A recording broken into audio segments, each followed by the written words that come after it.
And we're back with electrons. So in the last video we talked about electrons being waves, and they have distinct kind of wave shapes that they can take. So the two ways to define the wave we've talked about are the number of nodes the wave has and the shape it has. And so you can have, I guess we should formalize this, but you can have a wave with one node, but you can only have it one way, and that's in that kind of spherical shape. And so that's called the S shape, S. If you want a wave with two nodes, well, there's actually two ways to do that. You can have a two-node S shape, and you can have a two-node P shape, right? You can have either way. Now it becomes clear that, well, in addition to the number of nodes and the shape, you can also have orientations of waves, right? So you can see that this wave here is really the same as this wave and the same as this wave. They're just kind of pointed in different directions. So that's called orbitals. How many orbitals there are.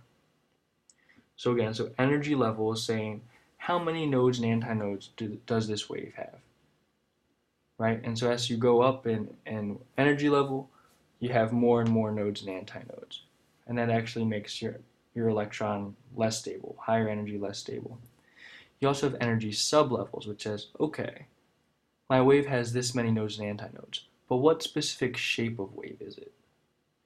And there's also a relationship between the energy sublevel and the energy that something has.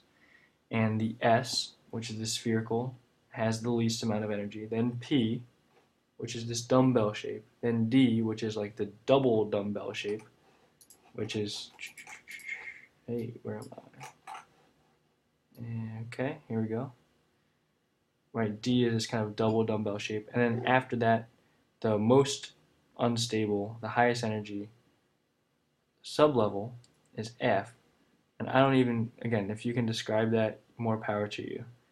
It's kind of like a crazy Easter egg explosion. I don't know. Anyway, so we've got these. So these are our kind of different shapes. S, P, D, and F. And these also contribute to the energy that an electron has. So it being more or less stable. And the last thing we just talked about is orbitals, which is kind of the orientations that you can have. There's only one way to orient a sphere. It's a sphere. So the sphere can only be oriented one way, so we say that it has one orbital. The P, right, you can have a dumbbell shape in three different ways. So there are three different P orbitals, right? It's like, oh, I have an electron. It's got two nodes, or it's got five nodes. You're like, okay, cool. What shape is it? Well, you just told me the energy level. The shape is going to tell me the energy sublevel. Well, it's a dumbbell. Okay, so it's a P. But now you have to tell me, how is that P pointed? Is it like this? Is it like this? Is it like this? Right? And so that'll tell you the specific orientation, or the orbital. Which orbital are we talking about? And the last thing to know is that each orbital, right, can have, or two electrons can have the same orbital, but no more. So you can have two electrons that are vibrating the same way in terms of the number of nodes and antinodes, and the number of, and the shape, the energy sublevel, and the orientation of that sublevel, so that's which orbital. So you can have two that match up that way, at most.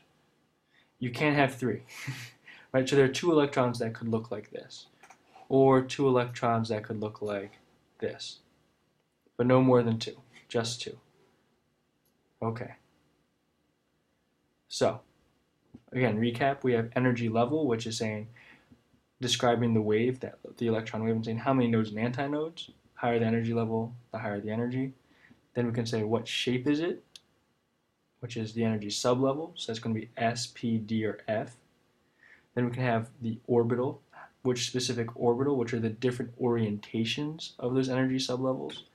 And then we're just going to put on top that each orbital can be occupied by two electrons, right? Two electrons can have that same orbital.